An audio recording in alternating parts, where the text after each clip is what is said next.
안녕하세요. 디지털 소통센터장 정혜승입니다. 오늘 두 가지 청원에 대해서 답변을 준비했습니다. 인천에서 여중생 자살한 사건이 있었는데 가해자를 강력 처벌해달라는 청원과 성범죄자 피해자의 집 주소나 개인정보 등을 가해자에게 보내는 걸 막아달라, 이렇게 두 가지 청원인데요. 청원 답변을 해주실 김형현 법무비서관님 모셨습니다. 안녕하세요. 안녕하세요. 법무비서관 김형현입니다. 예. 먼저 인천 여중생 사건부터 살펴보겠습니다. 인천에서 또다시 안타까운 사건이 발생했습니다. 지난 7월인데요. 13살 여중생이 집에서 스스로 목숨을 끊었습니다. 조사 결과 피해자는 집단 성폭행을 당하고 협박 등 괴롭힘까지 당한 것으로 밝혀졌습니다. 가해자들이 13살 형사 미성년자로 형사처벌을 받지 않는다는 사실이 알려지면서 이 가해자들을 엄하게 처벌해야 된다, 이런 내용입니다. 형법은 14세 미만의 사람이 범죄를 저질러도 처벌할 수 없도록 규정하고 있습니다. 그래서 14세 미만의 사람을 형사 미성년자라고 합니다. 다만 소년법은 14세 미만이더라도 10세 이상이면 소년원 송치나 소년보호시설의 위탁 등 보호처분을 할 수 있도록 규정하고 있습니다. 이번 사건의 경우 집단 성폭행 가해자 2명과 악의적 소문을 퍼뜨린 가해자들 전원이 중학교 1학년생인 만 13세 형사 미성년자였습니다. 그래서 형사 처벌이 아닌 보호 처분을 위해 가정법원에 송치됐습니다. 예, 말씀하신 대로 중학교 1학년 형사처벌 대상이 아닙니다. 그런데 비슷한 청소년 범죄가 계속 반복이 됩니다. 그때마다 잔혹한 범죄를 저지르고도 나이가 어리다는 이유로 처벌을 받지 않는다. 이것은 부당하다라는 목소리도 커졌습니다. 이번 청원에 참여하신 국민들께서도 아시겠지만 사실 소년범을 처벌 강화해달라라는 청원이 처음이 아닙니다. 지난해 9월 청원 답변 1호에서도 같은 내용으로 당시 조국 민정수석, 김수현 사회수석, 윤영찬 국민소통수석이 함께 답변을 드렸습니다. 그리고 지난 8월에도 같은 내용의 청원이 2개나 20만 명 이상의 동의를 얻어서 당시 김상곤 사회부총리가 직접 답변을 드렸습니다. 그런데 또다시 같은 내용의 청원에 답을 하게 됐습니다. 경찰, 법무부, 교육부, 저희도 그렇지만 모두 고민이 깊었습니다. 예, 지난 답변에서 엄벌만이 해결책이 될 수 없고 보호처분을 실질화해서 소년범들을 사회에 제대로 복귀시키는 노력도 중요하다. 또 소년범의 예방과 교화를 위해 노력하겠다고 답변하였습니다. 청원을 통해 여러 차례 국민들이 주신 의제로서 현행법과 국민의 법감정 사이에 괴리가 있는 것도 사실입니다. 저희도 청원 답변을 준비하면서 관계 부처와 함께 고민하고 있고 국회에서도 관련 법안에 대해 논의하고 있습니다. 이런 노력이 사회적 합의를 통해 균형점을 찾아가는 과정이라고 생각합니다. 예, 정부와 국회뿐 아니라 사실 언론과 시민사회에서도 함께 고민을 이어가고 있습니다. 지난 9월인데요. 한 언론사 주최로 청소년 범죄 수기형 시민토론이 열렸습니다. 토론 전 참여자의 한 절반인 25명이 처벌 강화를 우선해야 된다, 이렇게 얘기를 했는데 20명은 피해자 보호를 거론을 했습니다. 근데 1차 토론 뒤에 피해자 보호가 28명으로 늘어나고 22표를 얻은 처벌 강화를 앞질렀습니다. 2차, 3차 토론 직후에는 피해자 보호가 우선이라는 대답이 40표, 71.4%를 차지했습니다. 당시 처벌 강화 의견은 7명으로 줄었습니다. 당시 종합 의견이 피해자 보호를 가장 우선하면서 처벌 연령을 낮추는 방안도 고려해 볼 만하다라는 것으로 수렴이 됐습니다. 처벌 연령 관련해서 14세 미만에서 13세 미만으로 늦추는 법 개정을 추진하겠다고 지난 8월 청원에 답했습니다. 당시 청원을 계기로 국민 의견을 수렴하고 사회부총리 주재로 긴급 장관회의를 열어 관련 부처가 함께 논의한 결과입니다. 사회는 변화하고 있는데 1953년에 만들어진 형사 미성년자 기준 14세 미만이 지금까지도 그대로 적용되고 있는 것에 대해 조정이 필요하다는 공감대도 있었습니다. 국민들이 답답하신 마음 충분히 이해가 됩니다. 하지만 행정부는 물론 입법부의 충분한 논의가 필요한 법 개정에는 시간이 걸립니다.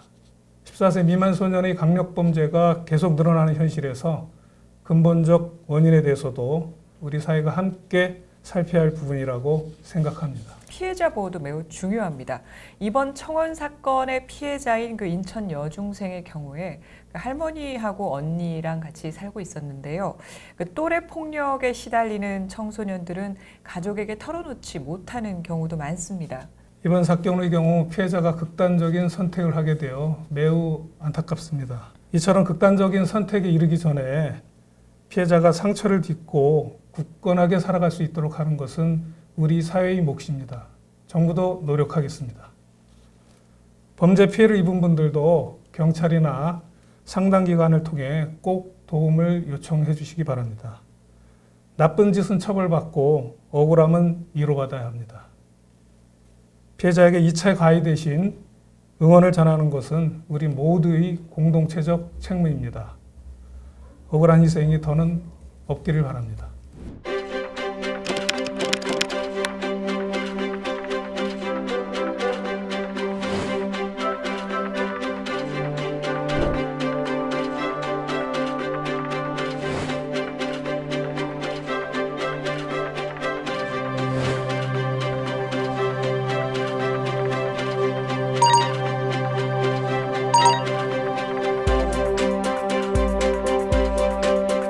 다음 청원으로 넘어가겠습니다.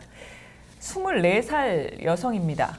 성폭행 피해를 당했고 가해자는 법원에서 징역 4년형을 받았습니다. 민사소송을 통해 손해배상 판결도 받았습니다. 문제는 이 판결문에 이 여성의 집 주소 그리고 주민번호 등 개인정보가 담겨 있고 이게 가해자에게 전달된다는 점입니다. 사실 이 피해자 얘기를 보면 가해자가 찾아올까 봐 휴대전화 번호를 10번 이상 바꿨고 스스로 이름도 바꿨다고 합니다. 유서도 미리 써놨다라고 고백을 하고 있습니다. 가해자는 내년 8월에 출소합니다. 청원인은 이 같은 공포에서 여성들이 벗어나도록 피해자 주소와 주민등록번호를 법원이 가해자에게 보내지 말아달라, 그렇게 않도록 해달라라고 요구를 했습니다. 미성아님, 상식적으로 피해자, 특히 성범죄 피해자의 개인정보가 가해자에게 전달되는 건 좀 문제가 있지 않나 싶습니다. 네, 형사소송에서는 피해자의 인적사항이 보호됩니다. 민사소송 절차에서는 청원인의 말씀대로 소송 당사자의 주민등록번호, 집 주소, 휴대전화번호가 상대방에게 전달됩니다. 형사소송과 달리 민사소송은 개인의 권리에 관한 다툼을 법적으로 해결하는 것이기 때문에 소송 당사자의 특정이 필요합니다. 당사자가 맞는지 확인하고 필요시 강제 집행이 가능하도록 당사자의 성명, 주소, 인적사항을 기재하도록 하고 있습니다. 그 말씀대로 사실 법원에서 그 판결문 등을 작성할 때 당사자를 특정해야 되는 필요성, 그 법률적 필요성은 뭐 당연한데요. 피해자를 보호하는 것도 중요할 것 같습니다. 그 형사 피해자가 민사소송을 제기할 경우에는 피해자의 개인정보를 가리고 뭐 가해자에게 판결문을 제공하면 어떨까? 그렇게 피해자를 보호할 수 있는 방법이 있지 않을까요? 이미 국회에 관련 내용을 담은 민사소송법 개정안이 발의되어 있기는 합니다. 소송 서류를 보내거나 소송 기록을 열람 복사하는 경우 피해자의 개인정보를 가릴 수 있도록 하는 내용입니다. 그러나 이 개정안에도 한계점이 있습니다. 개정안에는 소송 기록에 대해서만 피해자의 개인정보를 가릴 수 있도록 하고 있습니다. 그런데 판결문에는 여전히 피해자의 개인정보가 그대로 노출되기 때문에 실효성이 떨어집니다. 그렇다면 피해자의 개인정보를 가리는 대상을 판결문까지 넓히면 안 되나요? 민사소송의 경우 판결에 따라 강제 집행 등의 조치가 뒤따르기 때문에 판결문에 반드시 당사자의 인적사항을 기록하여야 합니다. 국회에서도 관련 논의가 있었는데요. 채무자가 채권자를 알 수 없는 경우 채무를 이행하는 것이 불가능하기 때문에 인적사항을 가리는 것이 부적절하다는 주장도 있었습니다. 법원행정처에서도 이 문제를 개선하기 위해서는 행정안전부, 금융기관 등을 대상으로 한 통합적인 개선이 필요한 문제라는 의견을 국회에 전달한 바 있습니다. 그 말씀대로 문제가 있다. 이것에는 많이들 공감을 하고 있지만 현실적으로는 고려해야 될 점이 굉장히 많다. 이렇게 봐야겠네요. 예, 맞습니다. 또 최근에는 전자소송 시스템을 많이 이용하고 있는데요. 당사자들은 인터넷을 통해 판결문을 그대로 조회할 수 있습니다. 일부 정보를 가리고 공개하려면 전자소송 시스템 전체를 바꿔야 하는 등 함께 고려해야 할 부분이 많습니다. 예, 현실적인 어려움은 있겠지만 그 수사기관에서는 성범죄 등 피해자 보호를 위해서 그럴 경우에 가명조소를 활용한다 이렇게 얘기를 들었습니다. 그 피해자 노출을 막고 있는데요. 그 범죄 피해자에 대한 보호는 물론 그 프라이버시권에 대해서 관심이 커지면서 사회적 논의가 시급한 것 같습니다.